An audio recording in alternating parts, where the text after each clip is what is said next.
Aloha kahiaka kako e nā hoa. Mahalo nui for picking our session. You won't be disappointed. Aloha, I'm Kēhaunani. I'm part of a team at Kamehameha Schools called Uluhiwa, Strategy and Experience. And I'm really, really pleased that we have the chance to talk with you folks this morning about a super urgent topic. Before we get started, I wanted to mahalo CNHA, our host, and Kuhio Lewis. I know you're out there someplace. Mahalo. And then our organizer and sponsor for this session, NDN Collective, and mahalo Davis Price, who's been leading this effort and kind of getting us all together and taking good care of us. So mahalo NDN and Davis. Davis, can you say aloha so?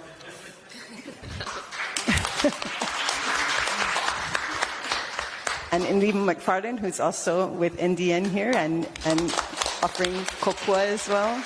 So on behalf of our panel, Kajihiro, Camille, Kalama, Shelley, Muneoka, and Andre Perez, we say mahalo to you guys. We're here today to talk about an extremely urgent topic. The demilitarization of Hawaii. It's been urgent really for decades because the problem has been with us for ever since they started. But of course, in this moment in time, we have our attention particularly focused on this because there are 40,000 acres of seized Hawaiian Kingdom Crown and government lands that are up for lease renewal. What are we going to do about it? That's what our main focus is. But of course, that focus needs to be broadened to the whole picture of demilitarization. Just as a quick one, to get you a sense of why this is so important for us. 5.6% of our ʻāina is only controlled, well, owned, but occupied and controlled by the U.S. military. That's the highest percentage of any of the states in the United States. Even with our small amount of acreage, right? We have the highest percentage of military footprint in our islands. And they've been the most horrible land, you can't say stewards, right? Land abusers. So just recently in 2023, they released a new list of the most egregious areas where PFAS were found. So of the top 20, now the top 20 were the lists of places that had more than 10,000 parts per trillion noted of the PFAS in the sample. Of these 20 most contaminated PFAS sites, Hawaii had 5 of them. And we topped the list at a site, of course it's the one at Kapukaki, right? With 2.6 million parts per trillion, as opposed to the red flag 10,000 parts per trillion. So these are the kinds of things that our expert panel is saying we've had enough of. Yeah, so they're going to be introducing one another. We're going to start off with Kyle. Kyle Kajihiro is going to be introducing. So how we're going to do this is they're going to each introduce each other because these are Aloha ʻāina, who I know most of you guys know all of these guys because they've been around doing the work of our lahui, and because they've stood on the front line together on many occasions, they know each other really well. And so I'm thrilled to have the chance to learn from them this morning. I know you guys are going to get a lot out of this conversation. So Kyle's going to introduce Camille. Camille's going to introduce Shelley. Shelley's going to introduce Andre, and Andre will introduce Kyle. So we'll start off with Kyle introducing Camille. Hello, mai kako. So it's a great honor to be sitting here and introducing my good friend and someone I admire greatly, Camille Kalama. I first met Camille when she was a student at UH, part of a student hui called Kipuka, and they led the charge to sue the Army for the Striker Brigade expansion. At that time, the Army was seeking to expand about 25,000 acres of land, and they were determined to take it, and these students stepped up and were part of this lawsuit that actually won. Very important lawsuit, but we know now that the laws often don't work with us. And so even though we won on this case, they won that lawsuit. the military still was able to proceed with their expansion. And we have the legacy of that is the 25,000 acres up here at Waikiki that they took at that time. But Camille went on to become one of the top Native Hawaiian rights attorneys, so I always call for advice whenever there's something happening. And now she is the executive director of Ko'i Honua, an important project in our community that's doing training and education, mobilizing for nonviolent direct action, ʻāina care and restoration, as well as other kinds of political education. So mahalo, Camille, for being part of this.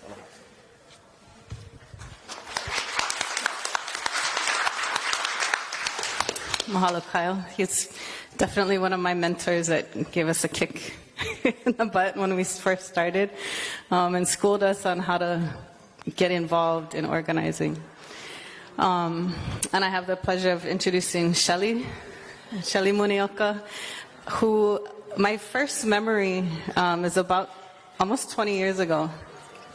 And Andre had been at an action, I think it was around statehood, and he came back and was like, oh, there's this young wahine. She's awesome. Like, I want to work with her. I want to bring her into the work that we do. And you know, for Andre to say that, that's big, because we work with people that we trust, you know, that are solid and are not afraid to take risk. And that's Shelley. And Shelley is quiet about it. You're not going to see her yelling and screaming, but she's there when the shit hits the fan. You know, whether it's on the mauna at 3 a.m. when we're first occupying, or down in front of the convention center, you know, in the crowd. And what I appreciate about Shelley is that you always have this human perspective, you know, and really you can feel deeply that she's feeling the human story. And it brings a different perspective, you know, not someone that's just going to jump on the bandwagon and repeat everything that you hear, but actually going to question and ask and ask and ask, to make sure that we're thinking about how things impact people, you know. And so appropriately, Shelley is in the School of Social Work and does important work for our lahui within and outside of her official kuleana. So it's my pleasure to introduce Shelley. Mahalo. Wow, that was thank you for the introduction.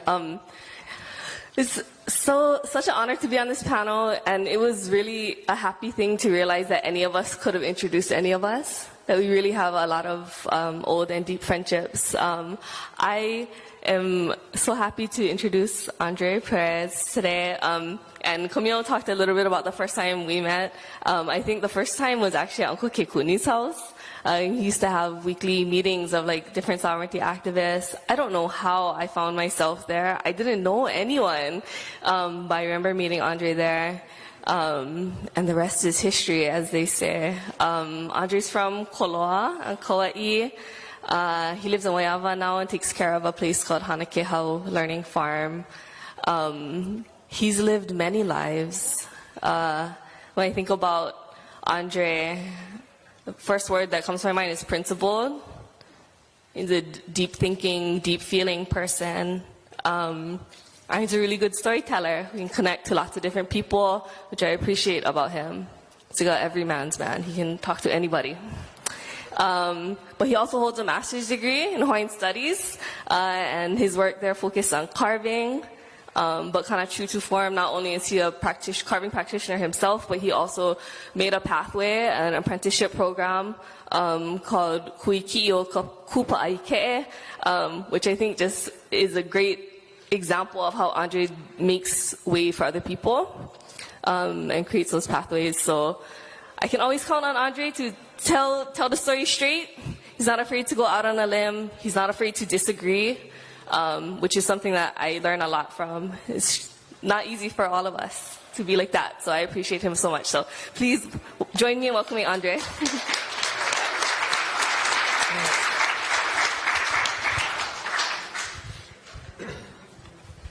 Aloha ʻāina kākou. Aloha. I'm introducing an old friend, Kyle Kajihiro.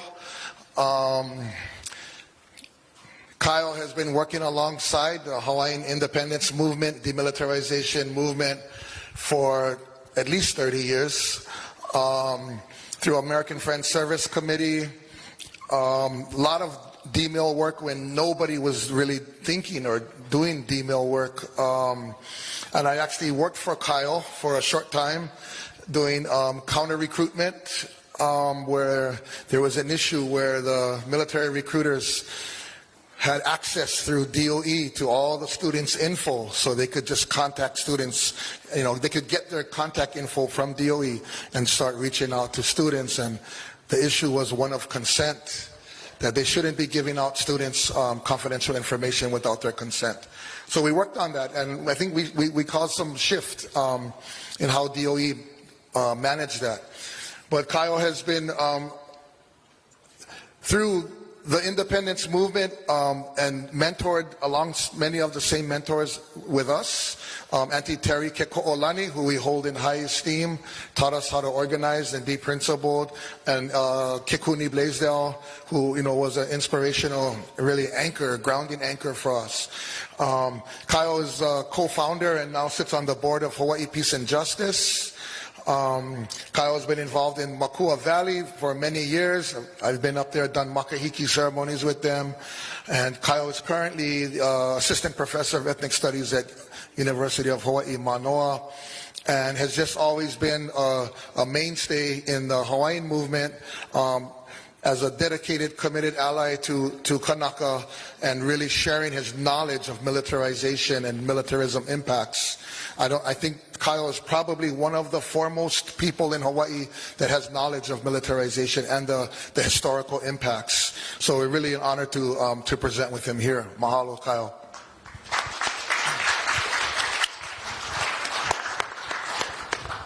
Okay, so we're going to get started with Kyle. What is the history of the U.S. military in Hawaii? How did we come to find ourselves where we are today? And what is the opportunity we have before us regarding the military leases expiring in 2029? Mahalo. Mahalo, Andre, for that warm introduction. Made me feel old. As old as my white hairs.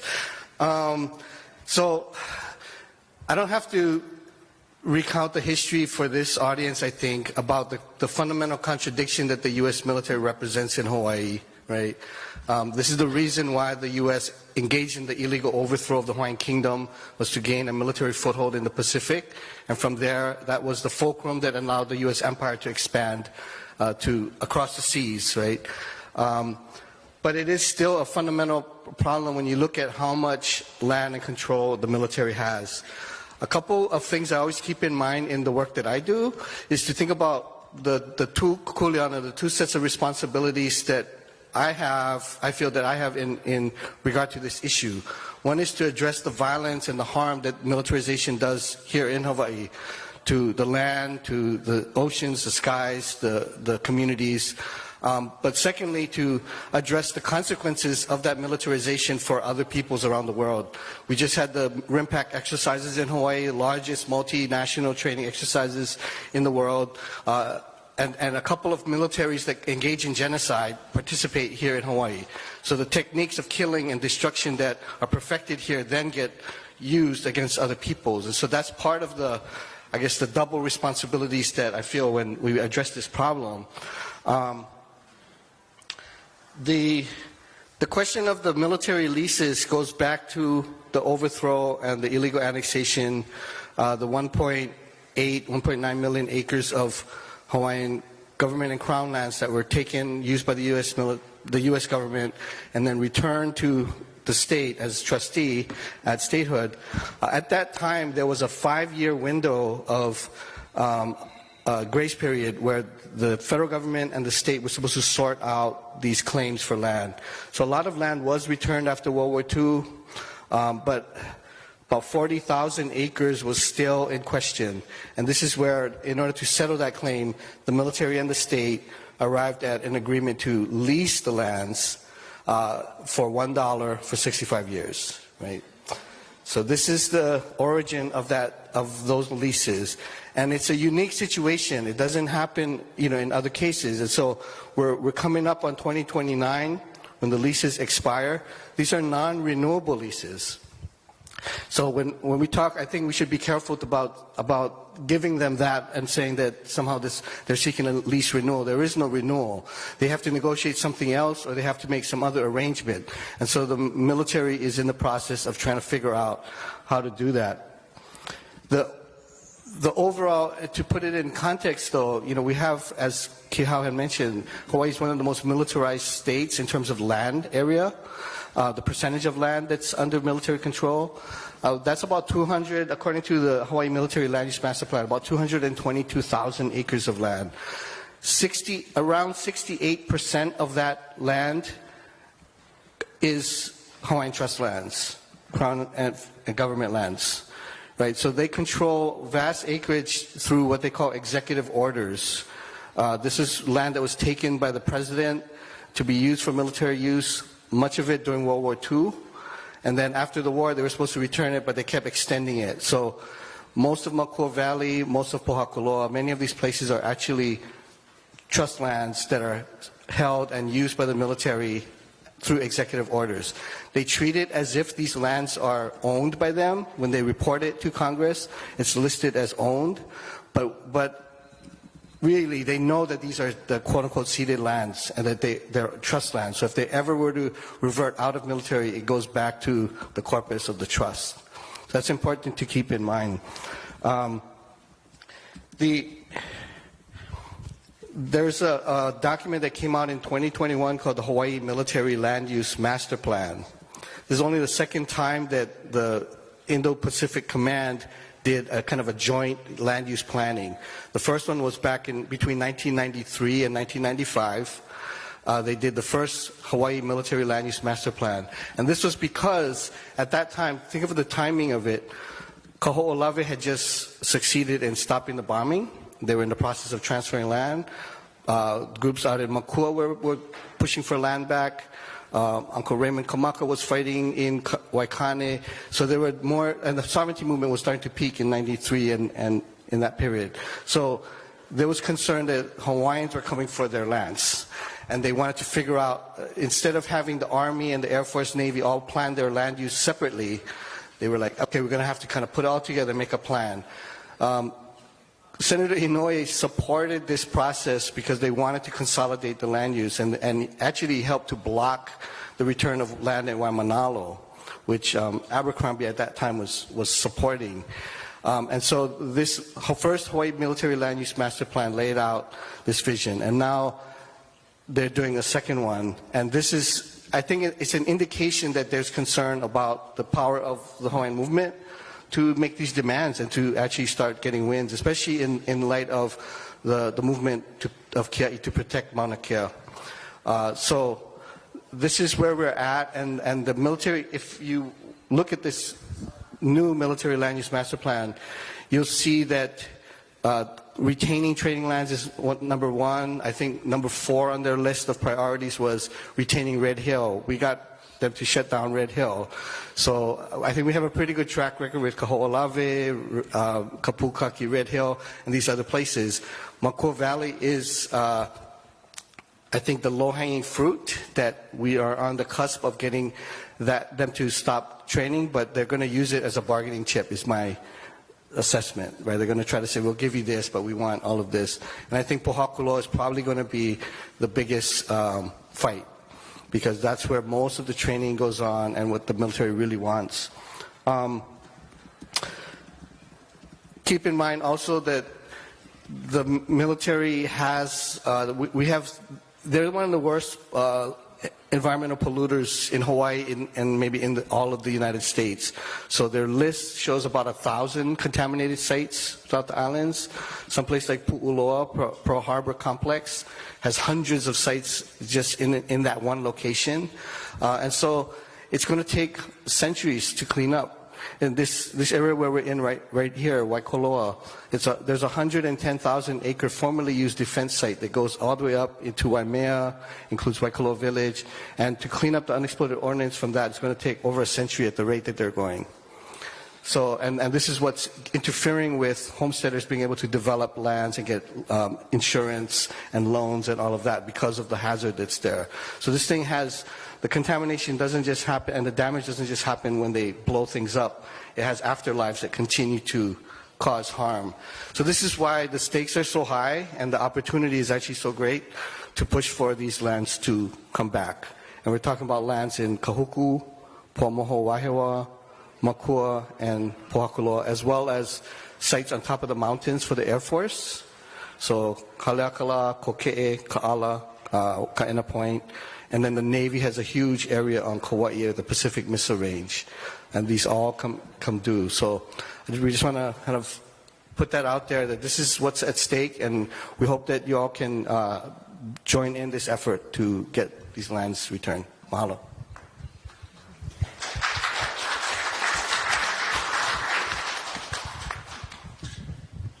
So I hope you guys are going to be okay with this. We're probably not going to have a mass QA session at the end.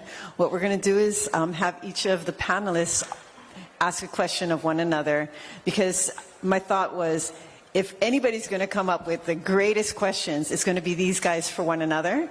So they all have their person in mind, and Camille's going to ask a follow-up question of Kyle. And I didn't warn him first, but it actually came to my mind back when Koho'olawe was returned to the state. That was about, what, 28,000 acres? 28. And at the same time, or around the same time, almost 26,000 acres was then taken by the military for expansion and further training. And so my question, I was teasing Kyle the other night that Kyle's like trivia, military trivia. Ask him a question, he knows the history. So I'm asking you this, but at that time, and this applies to now, like what really was the opportunity for people to hear about, get notice of that whole land swap? Because at the time we were in striker hearings. You know, we were in all these processes for the EIS on the striker brigade to come, but I don't remember any process to hear about the land swap, to have a say in that. And so I'm just wondering if you recall any, just any kind of meetings or notice or anything. Thank you. So at that time, I don't think it was actually framed as a swap. Koho'olawe was coming back, and because of that, they had to shift training to other places. And meanwhile, the war on terror had commenced. And so that was the opportunity that I think the congressional delegation and the military seized upon to say, we need more training area. And so they used the striker brigade as the wedge, as the opportunity to push for what was the largest land grab since World War II. So that's where it was almost the equivalent amount of acreage that was taken, but it was not framed as a swap. So yeah, you get back a island that's contaminated with unexploded ordnance, and then you seize almost equivalent acreage up here in Waikiki, and also some lands up in Honouliuli on Oahu. At the same time, the Campbell estate was undergoing its liquidation. So the Army then did a quote-unquote friendly condemnation of about 4,000 acres up in the Kahuku Hills, so that they now claim to own that in fee. So this is all an opportunity, I think, to get land, because the striker, if you all recall, the strikers are these 20-ton armored, light armored vehicles that were used in the Iraq and Afghanistan wars. They were meant to be quick deployment, but you could only fit 2 of those on an airplane at a time. And if you had the armor on it, you couldn't even fit them at that point. And so it was really ridiculous, because we were asking, why tanks on an island, right? But it was really about getting the opportunity to seize land, I think, because 10 years ago when the Army went through its downsizing, the strikers left Hawaii. They went to Washington, right? But the Army held onto the land. So I think that's what it was about, and now they're going to start building up around Pohakuloa. There's proposals in the military land use plan to actually expand acreage around the front of the base and to use a conservation buffer of about 68,000 acres surrounding the base as a kind of a way to keep the community at bay. So we have to watch that they're looking at expansion, and I think that that's unacceptable. Mahalo nui, Kyle. Camille is our next speaker in this process, and we're going to ask you, can you explain to us the process that is being proposed for the lease renewal decision-making, and what do you see are some of the assumptions of this process, and what do you see is our role as the Lahui in this process? Big questions. But, I was thinking about what to share in 10 minutes with you folks. And I'm glad to see old friends and new, because I feel like we had to take every opportunity to organize with our Lahui. And so this is a real opportunity to get together and really understand what's going on and why it's important now.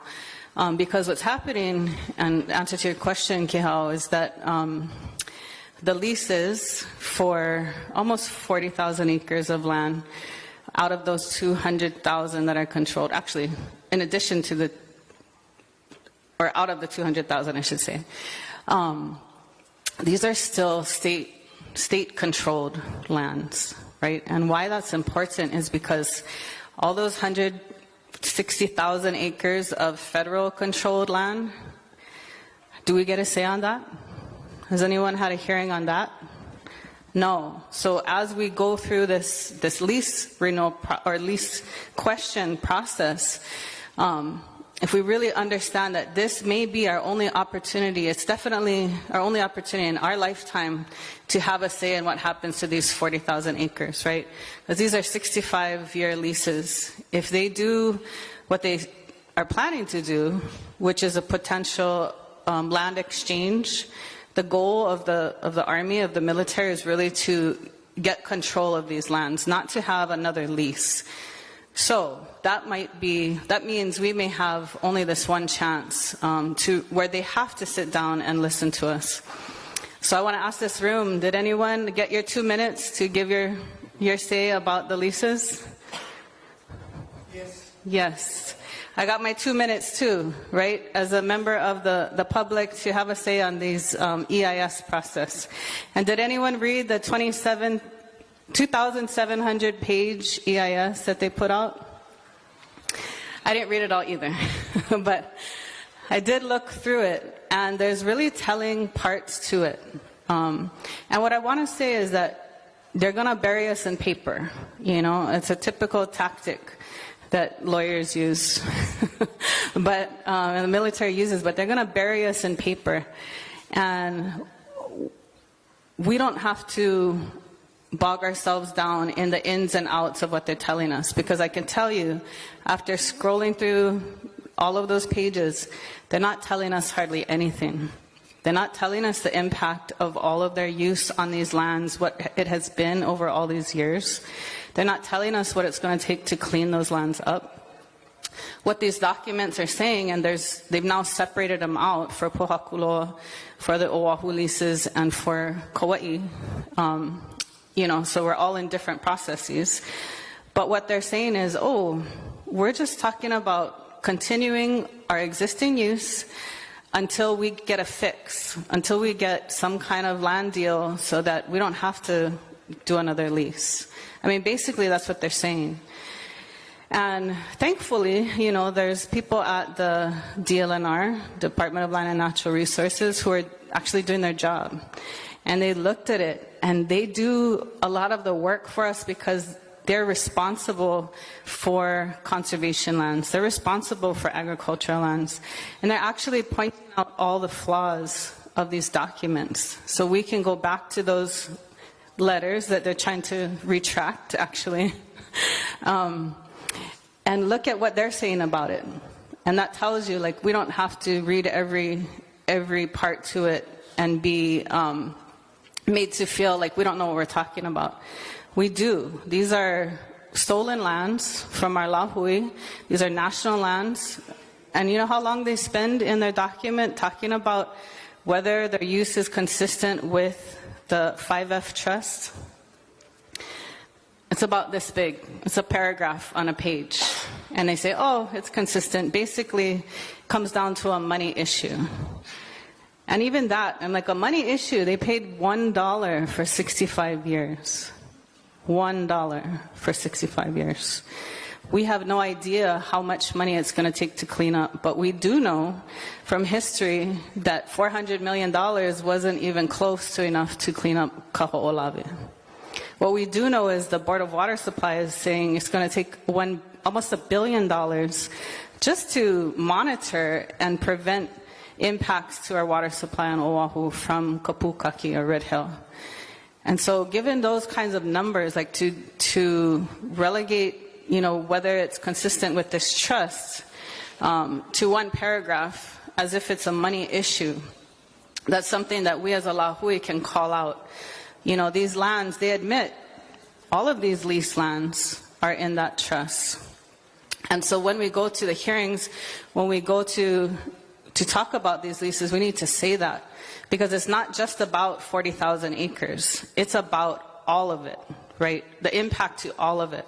And so just because this is the only opportunity they're giving us to talk about those 40,000 acres, we want to continue to make the conversation about the larger issue, right? They need to return lands. They need to return them now, and they need to clean them up.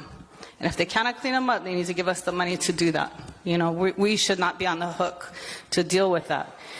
And one of the difficult parts, I think, in our work is, in all of our work, is really to galvanize movement around this issue. It's been one of the hardest issues to really rally behind. And part of that's by design, because they're parceling out, they're making the process confusing. And if you're confused about the process, that's on purpose. It's not your fault. What is going to happen after this with these leases is not clear. But I can tell you, for those of you who were on Oahu last October, the DLNR and the Army had a briefing about a possible land exchange. That happened. Part of that process is getting a fair market value of the Army lands that they're holding right now. Well, in April, the board authorized Don Chang, as a chairperson, to go out and get an appraisal. And what's scary is that I think she may be the one who can decide on whether it's fair or not. So like how much those lands are worth. And what the department said at the time, despite their own staff, their own division saying, none of this information is adequate. Like they're not telling us enough of anything about these lands. You're going to have to do another EIS depending on what is actually on the table, meaning, is it a lease? Is it a transfer? How much land? How long? Despite that, the chair is trying to support and push this process through. And so what that means is that we have to be vigilant, because what comes up may just be this land exchange on a meeting, in a submittal, somewhere in the DLNR.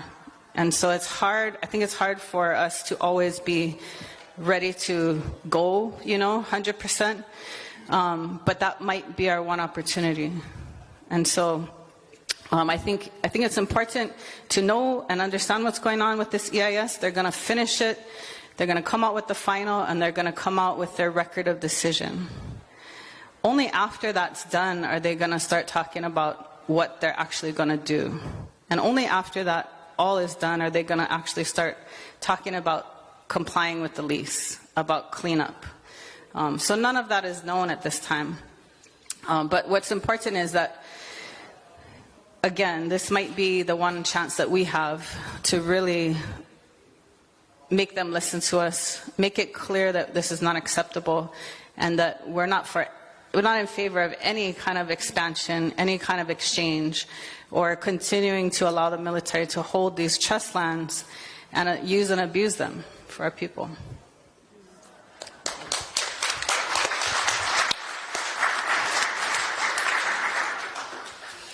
So I get the chance to ask Camille a follow-up question. So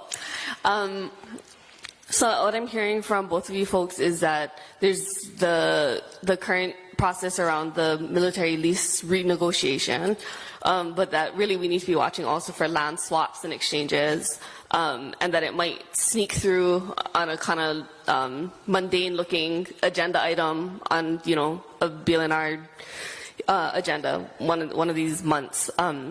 What are things people can do? How can people engage in the meantime, in between this next opportunity that might be a very quiet one? How can we use our time between now and whenever that is to contribute to getting these lands back, or at least better terms for the next 65 years? Sure. I mean, I think what we're doing today, all of you coming today, is important. We got to use every opportunity to talk with each other, to strategize, and we are going to have to create our own opportunities to make our wishes known to the military. They're not going to make them for us, except what they absolutely have to as part of the EIS process, right? So the few hearings that we had, you know, there may be a meeting where we can be down at DLNR, but aside from that, we need to be looking at who are the key players, like who is making decisions out there, and who can influence those decisions. So, you know, Office of Hawaiian Affairs has a trust duty. They need to be a watchdog for the stolen lands. We need to hold them accountable and say, you need to be on this every step of the way, and pushing and not cave in. Like, why is the state, why are we so fearful of the military? And I want to say that, you know, there has been this fear that if there's any push to make the military comply with their lease in Pohakuloa, then the federal government is just going to take the land by executive order. Well, how is that so much different than if they use it as if they have fee simple land already, right? So if we don't push, we don't try, then we get the same that we always got. And we got to look at, you know, whether it's the governor, whether it's the board chair of the DLNR. She has a key position, and her actions have not been consistent with protecting trust lands, protecting Kanaka, protecting our rights. And we need to hold her accountable as well. So there's other things that we can do in addition to getting good people in these positions. And I'm not, you know, like one to jump into a government role or a chair or, you know, a commission, but without good people in those places, like the Water Commission, like the Land Board, like the Land Use Commission, we get screwed. That's the bottom line. So either we get in and we make change, or we live with what happens. So I don't know if that answered your question. Mahalo.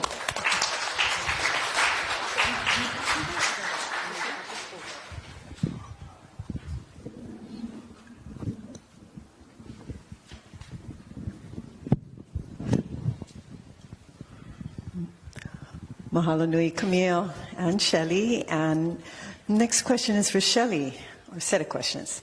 You know, we often think about the physical impacts of the military on our ʻāina, but we know, of course, that the military has inflicted many more harms beyond just the physical. Can you share some about the way the military has affected our kaiulu and our ohana and our continuity of pilina to places? And of course, these are places that even in recent generations, there are kupuna who still have these pilina to places that they no longer can access. So, you know, can you talk to us about how the military has affected that part of our kaiulu and ohana? Mahalo. Yeah, there's so many insidious impacts of militarization that are less obvious than some of the ones we've already been hearing about, but are no less harmful. I was like preparing for this and thinking, okay, we can talk about the impact to housing, these tax-free housing allowances that are big. The numbers I saw was $2,200 to $4,600 a month, tax-free. You know, that our ohana cannot compete with that, and we already know it's a dire situation out there, yeah?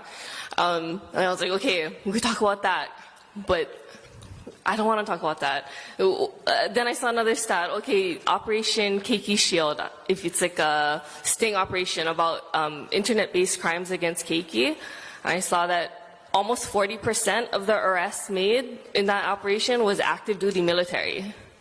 I was like, okay, taking note of that.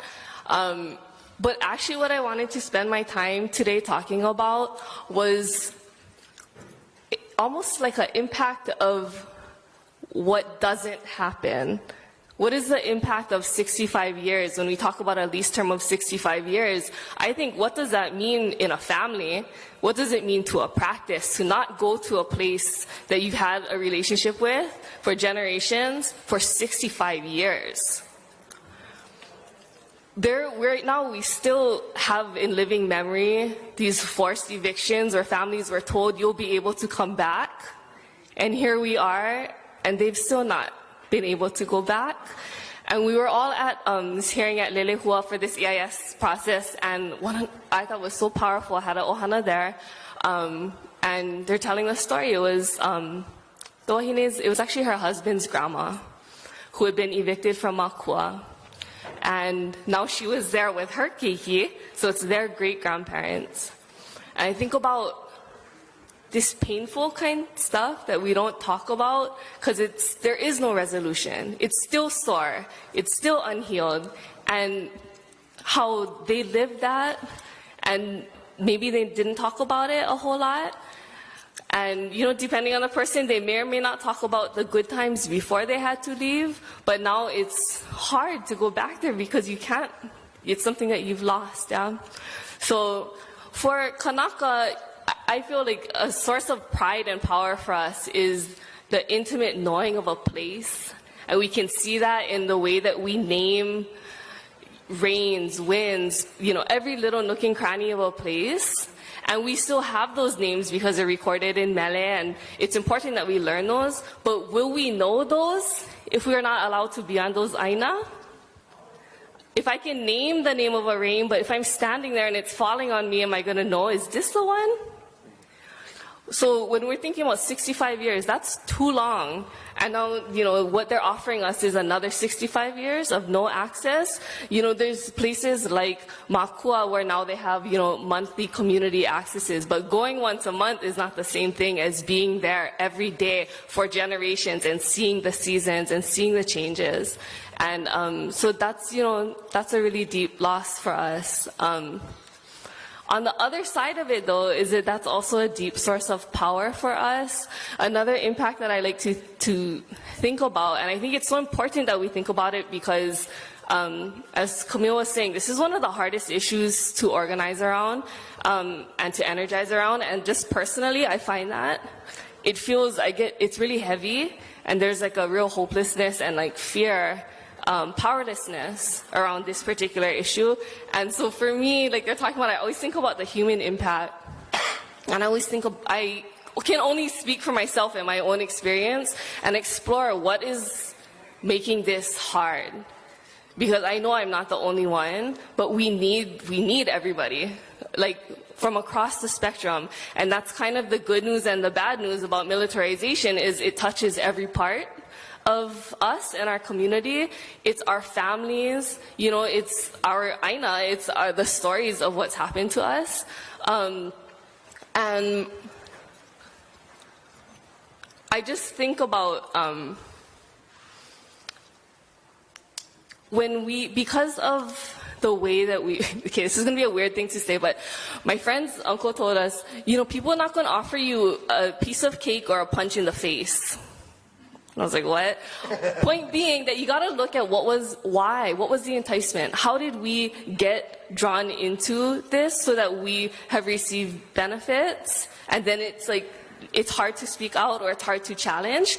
And it's important for us to separate out the system from the people and the necessity with which that people had to make decisions in. And I feel like we need to look at those stories in our own families and in our own lives because we can treat them with care. And that's the kinds of things that we need to untangle so that we have a more clear path more clear now to engage the thing, because sometimes it's hard when you feel like, is this, I'm not trying to, well, we've all heard the phrase like biting the hand that feeds. Yeah? Don't bite the hand that feeds. The question when I hear that phrase is, why are we being fed? We can feed ourselves, and we have fed ourselves. And we are being fed because our hands have been tied by the occupation of these lands. In a literal way, we should be eating food from these ʻāina, but also the nourishment from the relationships of these ʻāina. So that's what I hear when I hear, don't bite the hand that feeds. The question that comes to my mind is, how can we have the courage to bite the hand that feeds so that we can untie our hands and be free and have a different future for ourselves? Because in this current situation, the path forward is not what we want. The other thing with that phrase, but not biting the hand that feeds, for me is like, what are we being fed? There are razor blades in the food, you guys. Don't eat that. And like an example of that for me, like just leaning into looking at the hard things that brings up awkward tensions in our own lives. I'd started following the Red Hill issue in around 2014, which at the time was the big spill of 27,000 gallons, which was nothing compared to what happened in 2021, which is what we were warning against. But I had started working on that, and years later, a distant relative of mine reached out to me and told me this story, that his father, who was living in Kona, was a senior in high school, and in Kona they would have a long break for like coffee harvest season, and his brother had moved to Oahu and was working on building Red Hill. And he told him, you should come down, good money, Well, that was the fall of 1941.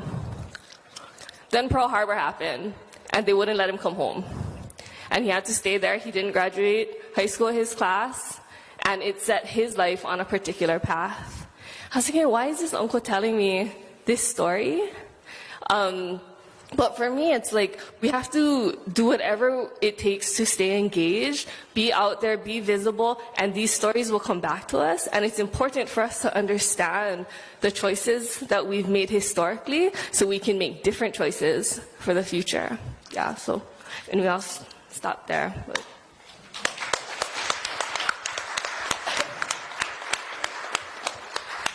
Okay, so I had to come up with a question for Shelley. No, but it's an important question. Shelley, who has been a caregiver to kupuna, a social worker, and a lot of her work has been centered on kupuna. And it just got me thinking, we kind of know the answer, but Shelley, I wonder if you can expound, like, what role can the kupuna have? What role can the kupuna have in resistance, activism?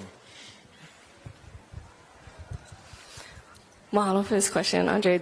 Kupuna in activism is so powerful on so many different layers and levels. First of all, I would start by saying, for Kanaka, one of what's unique, we have a unique relationship to ʻāina because that is our kupuna. That's different than other people's relationship to these places. And I think there's so much we can learn from spending time with the kupuna in our own lives that teach us about how we should be relating to ʻāina. Because ʻāina cannot talk to us, in a regular voice, or maybe, maybe I'll put it another way. When I think about some kupuna that maybe aren't as physically strong as they once were, but they are so strong, they're the centers of our families, their vision, their history, all of those things that they share with us become the foundation for what we can do. And similarly with ʻāina, in a more practical way around how can we organize in kupuna's role, who comes to mind, and Kyle, I think we've done things with him before, is Uncle Joe Estores. There's this uncle we met. It was at a public presentation, and we didn't know him. He'd lived away from Hawaiʻi for a long time. He stood up and he told this incredible story. He's in his 80s about personally walking targets into Makua.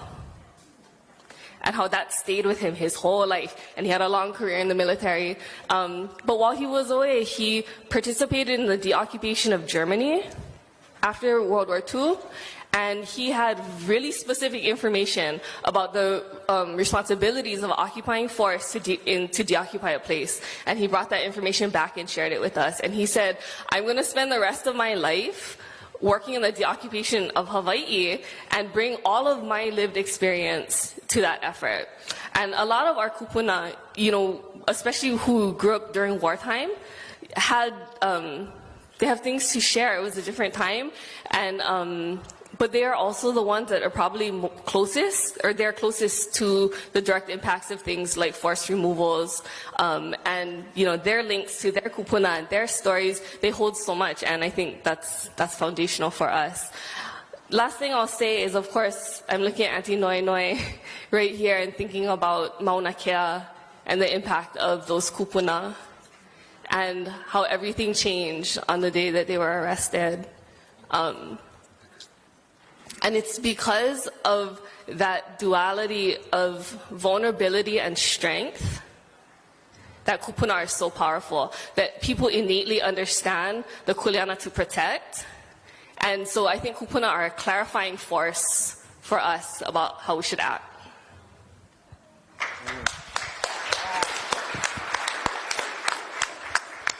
Right on, mahalo, Shelley. The kupuna. Yes. Oh. Okay. No, you let go. Sorry, I'm out of order. It's wonderful, mahalo, Shelley. Yeah. Go, Andre.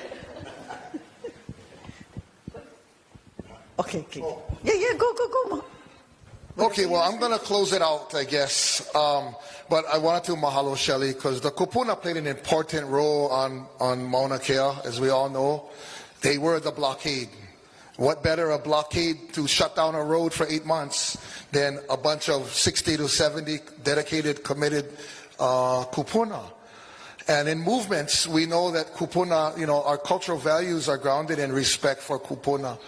And I try to imagine if it was just me, us guys, nobody gonna listen to us up there, you know. But the kupuna had a little more weight and mana, so that the large, you know, the large masses would follow their lead, yeah. And it was a really important thing that happened. So, aloha, my name is Andre Perez. I'm from Koloa, Kauai. Currently live in Waiawa, Pu'uloa, on the shores of Pearl Harbor, in a heavily impacted area. We live directly across from many of the Superfund sites that are on Pearl City Peninsula. We live directly across PCB contamination sites, considered one of the worst in the so-called U.S. There's mercury contamination, areas that are fenced off, say keep out, hazardous to human health, etc. We live right across the street, right across the Pearl City bike path, and of course we live in the impacted zone for Red Hill. And we're activists and organizers, and so we don't want to wallow in status quo. We want to cause change, positive change for the Lahui, for our ʻāina and our resources. I'm a veteran. I got 8 years. I worked in air defense. I had, you know, top secret clearance, SCI, PRP, all that bullshit. And I always tell people, don't thank me for my service, because my service had nothing to do with your freedom. Nobody's trying to take away your freedom. My service was upholding U.S. imperialism and global economic control. That's what it's always been about. I worked on Kaho'olawe during the cleanup, UXO cleanup and restoration for 7 years. I lived on Kaho'olawe half of the time, 16 days a month, half of the year rather. And it was there that I really saw how horrendous the impacts can be. And it's important to know, once they do UXO training on ʻāina, even though you clean it up, it can never be certified for human habitation. So it's forever contaminated, yeah? And considered unsafe because of the potential for subsurface UXO and working its way to the surface. So I have, I think I speak from a place of military service and the cleanup of military impacts. And it changed my life, really.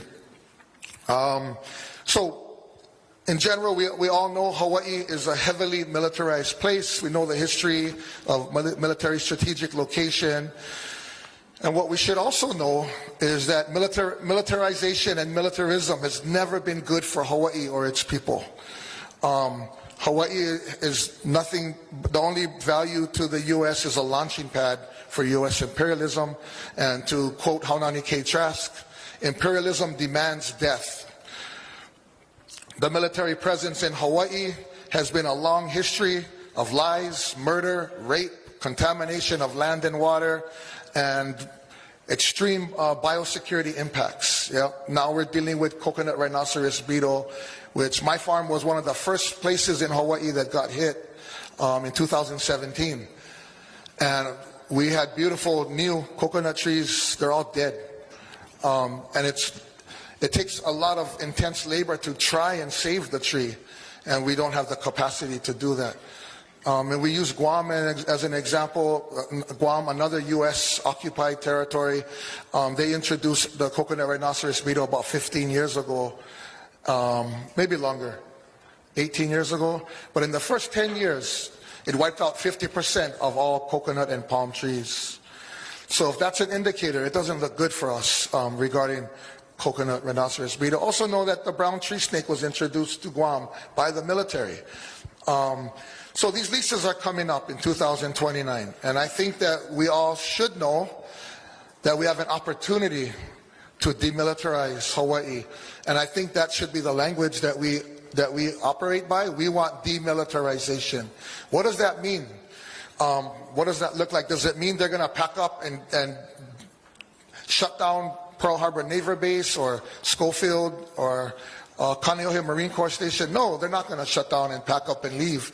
So we have to be strategic and imaginative and creative in what demilitarization can look like. And I think there are realistic, achievable goals. And some of those demands could include that we don't want status quo. We want a reduction in military footprint and impacts. We want the return of conservation lands that the military does not use. We don't want to see an increase in acreage. I think should be a baseline demand. We don't want to see the military take new lands because we know what they do to our land. They contaminate it, they kill it, they bomb it. So I don't think we should have a baseline of no new lands and give back acreage, particularly conservation acreage that they're not using. We can talk about reduced impact to communities, the impacts of gunfire training and noise. I coined this term, war noise. And absolutely no ownership. And that's exactly what they're looking for, yeah? And we need to have, those need to be our baselines, I believe. No ownership and reduced acreage, give land back, clean up your mess, clean up Red Hill, finish cleaning Kaho'olawe, return Makua Valley, and clean the land. And I think that one of the angles, one of the strategies that we can use to leverage those objectives is around noise. Again, war noise, as I call it. Gunfire and artillery training. We're all, if you live on Oahu and Hawaii Island, you're probably used to hearing that. Low-flying helicopters have been drastically increased over Oahu. Where I live, we run service learning Hawaiian education on our farm with students, and almost every day we have low-flying helicopters, military Chinooks and Hueys going back and forth. And even within the communities around Schofield, Wahiawa, like you can hear the bass, you know. And one of the most important ones, I think, that can be a powerful catalyst for us to enter into this battle against militarization around the leases is the Waimanalo community. If you live in that community, if you've been there at night, usually once a month, every so often, they have the marine amphibious training in that area known as Bellows. And it sounds like a war zone right next to one of the most dense Hawaiian populations. And I want to play some of those sounds for you, because I think it's important that it's an important angle that we can win. So, raise your hand if you can hear this from your home, yeah?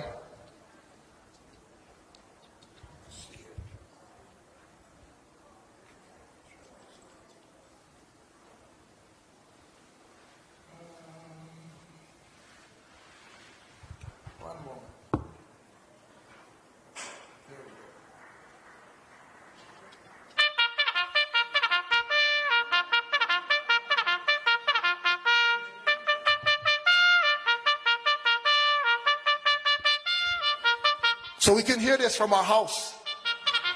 And this is basically an antiquated military tradition of sunrise. Low-flying helicopters, every day we hear this.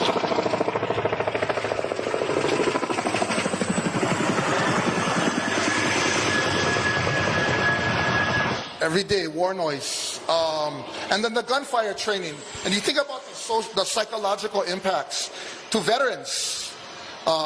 Because these are happening right next to communities. How many of you have heard this from your home?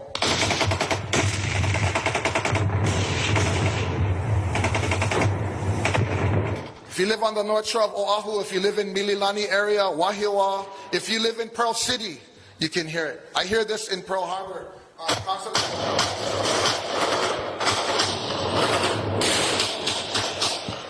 So, what can we do? Well, if we look at our history, Hawaiian political history, we know that all of our big Hawaiian wins have always come through activism and direct action. And the history, the proof, the evidence is there. Kaho'olawe was returned. It wasn't because of some friendly politician. It's because the Kaho'olawe Ohana struggled for 25 years and stopped the bombing and got the island returned. We're looking at Waihole Waikane development. What happened? The community shut down the road and resisted and blocked it. Hawaiian language immersion is a result of direct action. When the Ni'ihau community started a Hawaiian language immersion preschool in a park, working outside the system.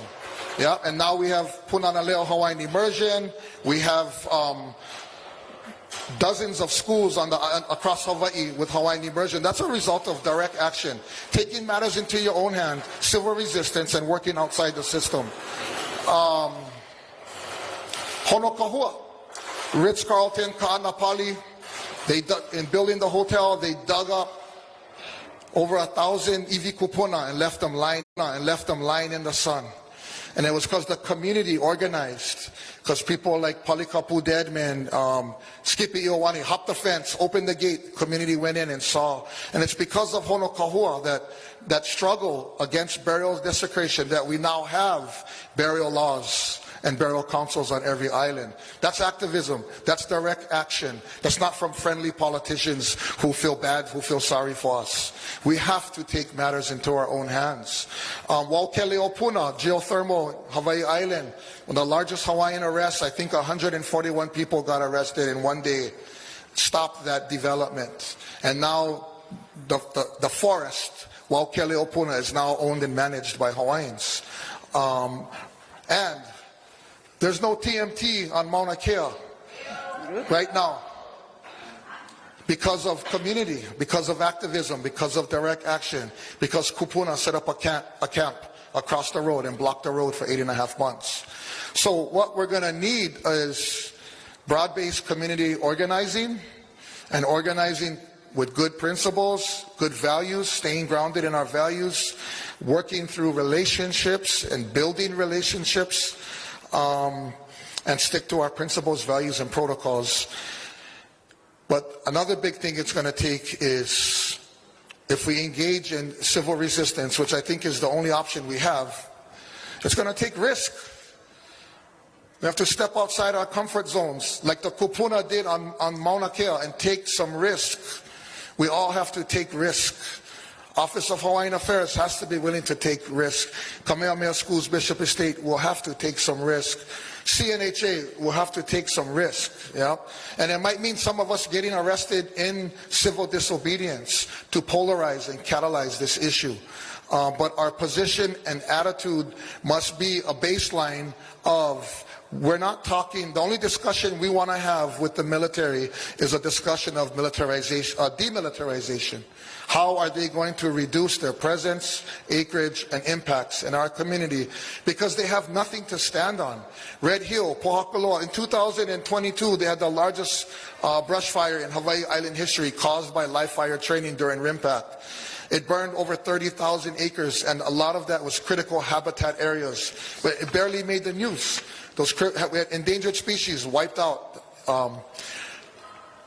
So the military impacts do not give them any standing for them to increase acreage or want to own land and continue their military expansion in Hawaii.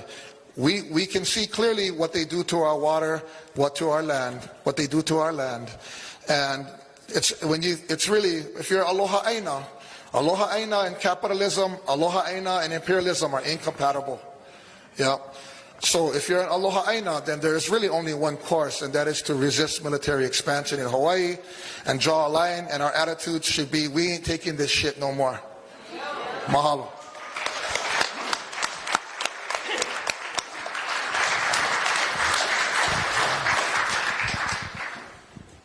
These guys really, really prepped well. See, they still like come at us.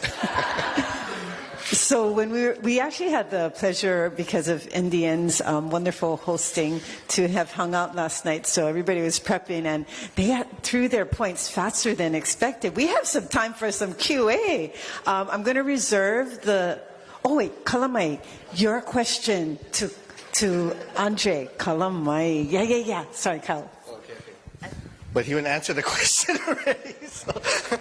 But no. So, you talked about what it would take to demilitarize Hawaii, nonviolent direct action, but I think often we have this romantic notion that this kind of mass movement, social movements happen spontaneously, but it takes lots of work that happens that's out of sight.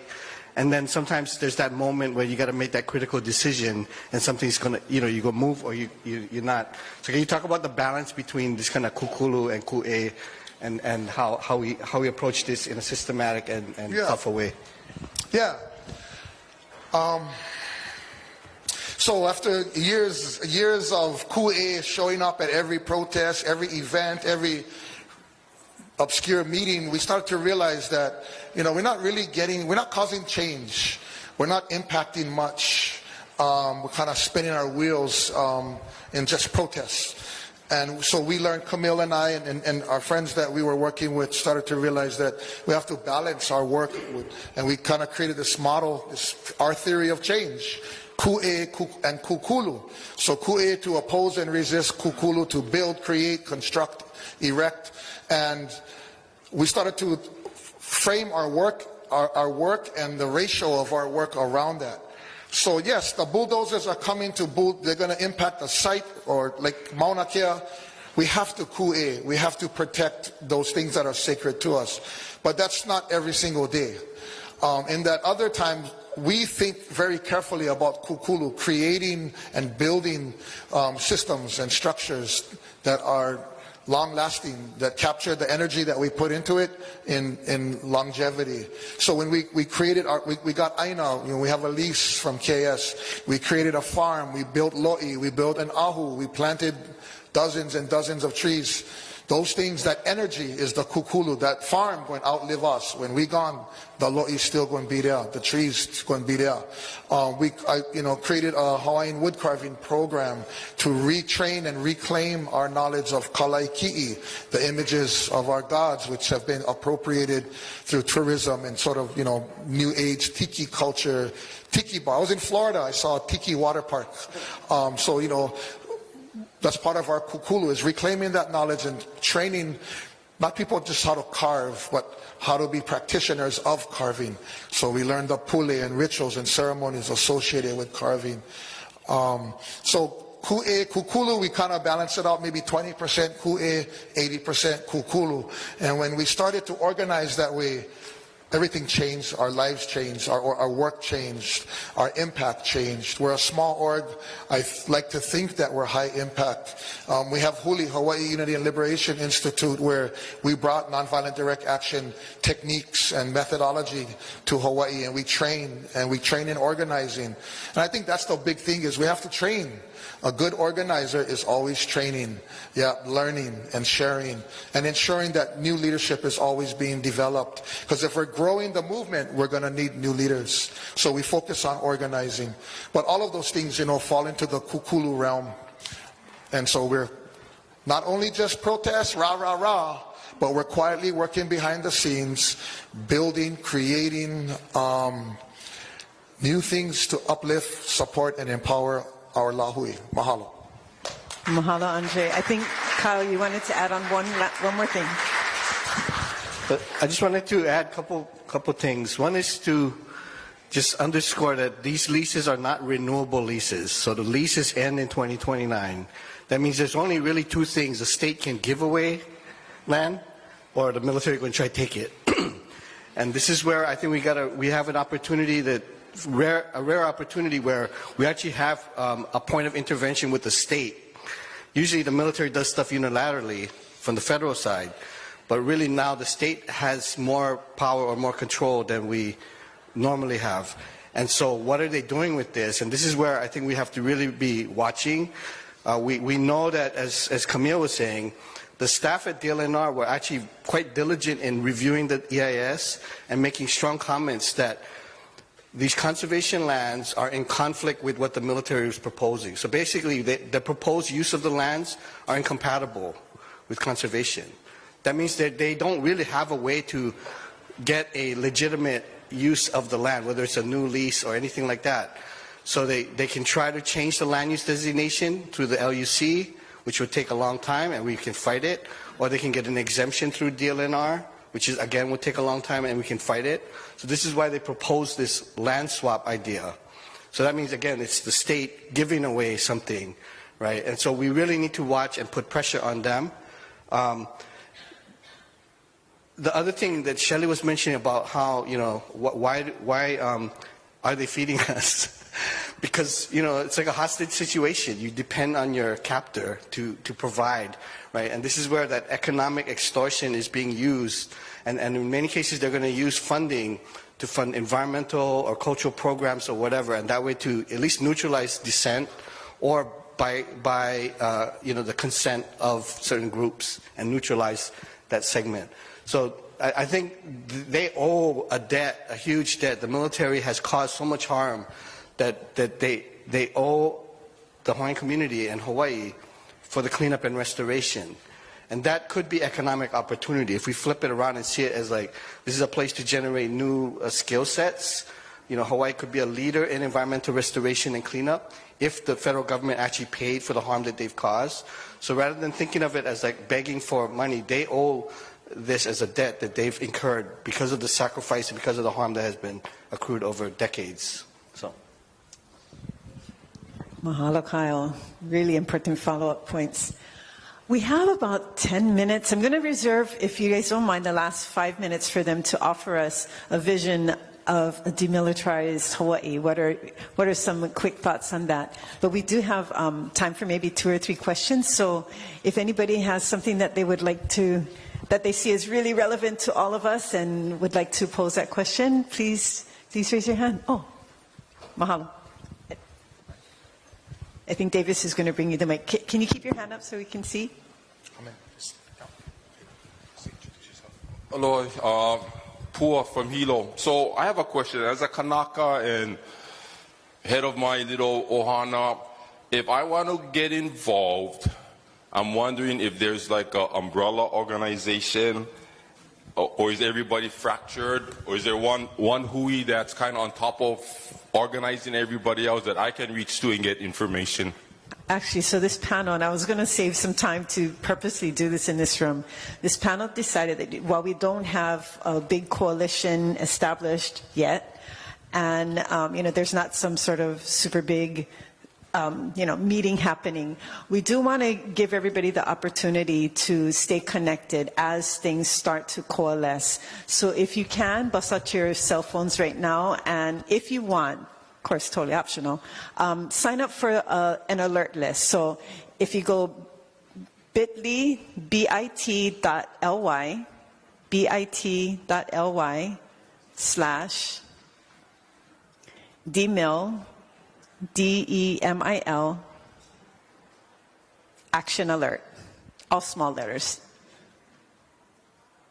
Demil action alert.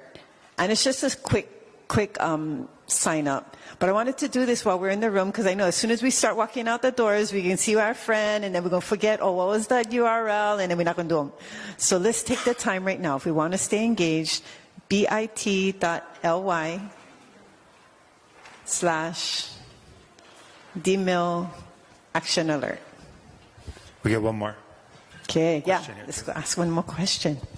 Aloha, I'm Keanu Rollins Fernandez from Molokai.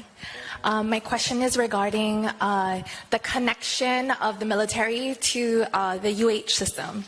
So University of Hawaii, and if you could speak to that. On Thursday at 9 o'clock, the Board of Regents is having a meeting to approve whether the UH president should have the power to indemnify the Navy, and then give the president the power thereafter to be able to make that decision on his own without any transparency for the public to know, and that connection to like their different facilities and submarines, and just so all of those connections, if you could speak to that, please. Mahalo. Mahalo, Keani. Please testify against this indemnification at the Board of Regents. This is the University Affiliated Research Center, a classified Navy research lab that was established, I think it was 2006 or 7. And some of us had fought against this at that time for about a year. There was an occupation of Bachman Hall, and we were able to derail some of it, but they pushed it through anyway, because this was, again, part of creating they wanted to mainline federal funding for the military through UH, and it creates a classified research center at the university. So far they've been doing smaller projects, but now they're talking about increasing the funding like tenfold or more. And it involves the supercomputer on Maui, it involves some of the space surveillance systems, the whole missile program on Kauai, hypersonic missiles, lasers, all kind of crazy stuff.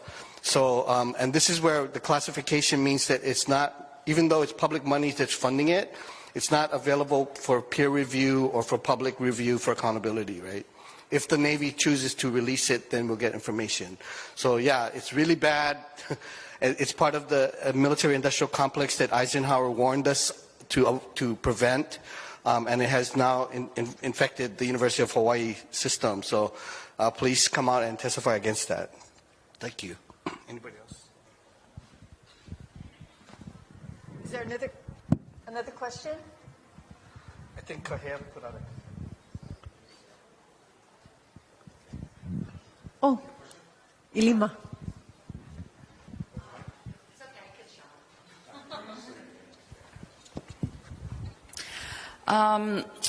Like Camille had mentioned about being very vigilant about who our leaders are and who is in office. I know with the leases up in about 5 years, are there any positions, and yeah, like what positions in our government do have a lot of power that we should be alert or watching? And are there any people that are in a position of power now that will still have that position in 2029? So just, yeah, what should we be maka'ala for? Sure. I mean, you can tell they started this process of trying to fix, the end of their leases years ago. And so they absolutely are not going to wait till 2029 to try to push something through. So I think there's every chance that the people in power right now are going to be part of trying to work out some solution for the military. And so who's at the head of it is Board of Land and Natural Resources, and primarily Don Chang. So, you know, her we really got to watch. And if we watch Lahaina, you know, she's not the only one making those decisions. You know, it's coming from the top, from the governor. And so from the governor to the chair to the board members of VLNR, they're all going to be part of whatever is happening after this. And so we definitely have to be watchful of them.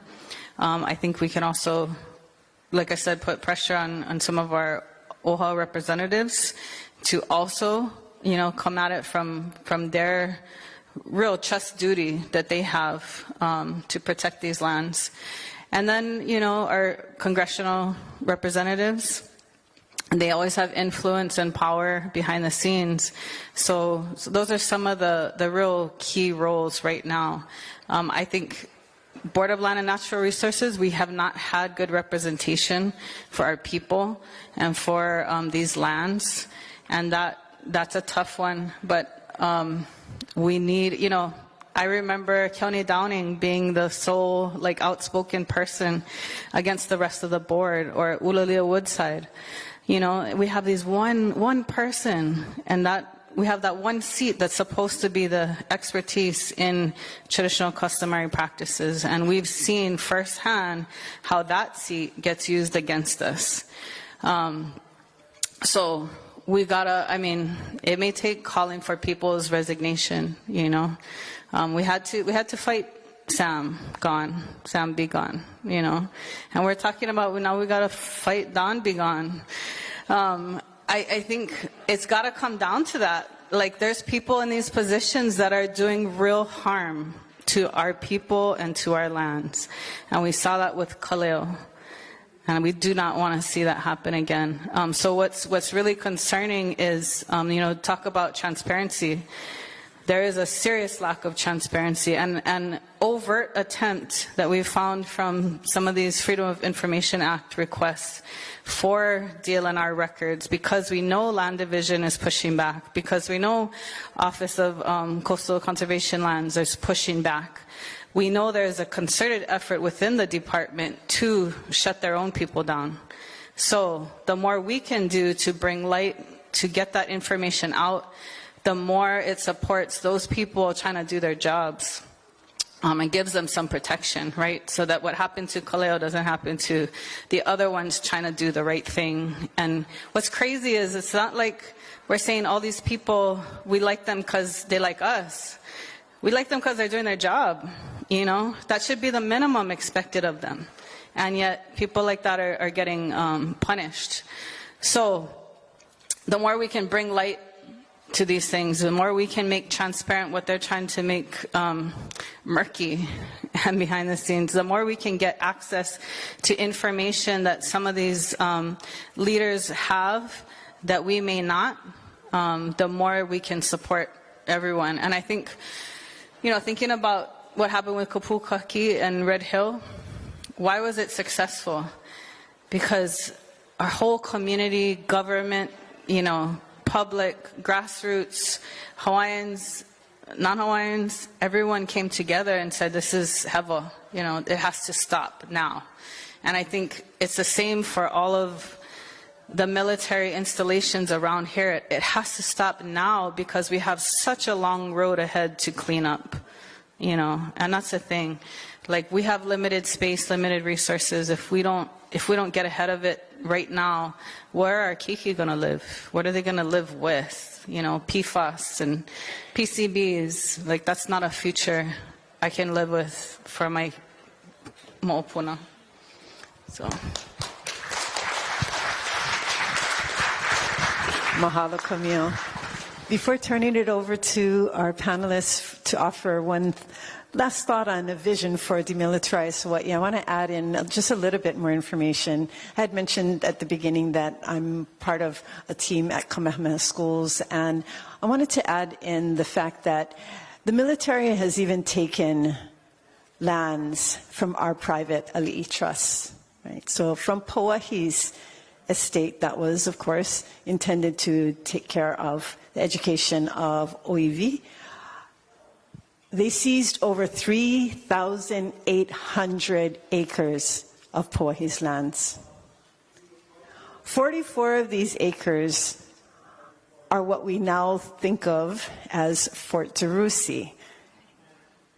And as you know, the use of that, though taken right on the heels of World War II, was, for military defense purposes, but I don't think there's going to be too many folks storming Waikiki from other countries. But yeah, 44 acres of prime lands in Kalia. So, and also they infilled it, right? Kalia was the place on Oahu, actually throughout the entire ʻāina, that had the most lokoi'a. So they infilled it, and 44 acres. Around the Moku of Ewa, right, in the Pu'uloa area, so it's Halawa, Waiawa, and Manana, they seized 3,630 acres. So this is through land condemnation with the power of eminent domain, right? And then in He'eia, another 134 acres. And some other sites with less acreage, but you get the picture. Over 3,800 acres of Pauahi's lands are part of what we're talking about today. So with all of that, I think there's the cumulative impact of everything that's been shared today. It's just beyond imagination in terms of the tremendous harms that have come to our lahui. As we leave today, as we think about galvanizing and really coming together to do something about this, let's set our sights on the vision for what we are fighting for. So maybe one last thought on what does a demilitarized Hawaii look like? So I'll just share a vision that comes out of the Malama Makua Hui, because they've been talking about the vision of a Makua University. So Makua Valley becoming a place, a piko of peace, a place where care and restoration and that knowledge will become a resource that helps the community to grow and actually contributes to world peace. So this is the vision. We've stopped live fire training in Makua for 20 years.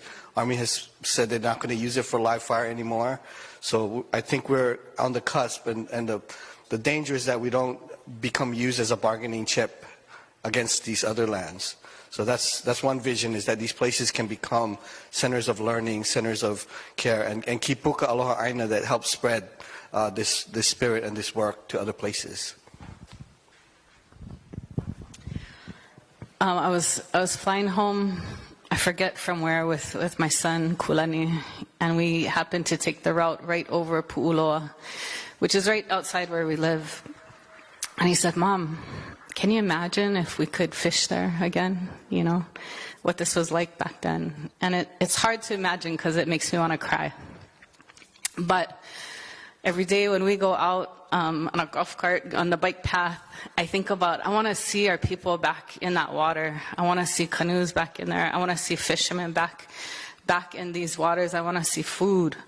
I want to put beehives on those lands because it's a use I can do without endangering ourselves. Like, we need to see ourselves in these places, and they still need to clean up. Like, it's not an either or where we got to wait until how many years in the future, because we know from Kaho'olawe that might not happen in our lifetime. But how can we use these places and keep our people safe? So I think that just being back in those places, whether it's for uses that we can't eat yet, but we can still go paddle. We talked a little bit about that. That we have to show them that we haven't given up, that these places are living still to us, and they're not for throwaway, they're not for abusing anymore, that we want to be there, we want to take care of them, and we want them back. When I think about a demilitarized Hawaii, the first thing I think of is, what would it be like if we lived here without the constant threat of impending harm to places that we love? What would that feel like to be free of that weight? I feel like to have our imagination back for all the things that could be possible Like, I was thinking, it is unheard of. It's almost unimaginable that a 65-year lease for $1 would be offered to a community group that wanted to take care of a place, that wanted to use it for community. But those are the kinds of things that we need to imagine and put forth. So when I think about demilitarized Hawaii, it's actually an inside thing. How would it feel? Yeah. Everything they said, and one of my mentors told me a long time ago around these kinds of issues, he said, Andre, you need to ask yourself, what kind of Hawaii do you want to live in? And then he said, no, tell me, tell yourself. His name was Steve Tayama.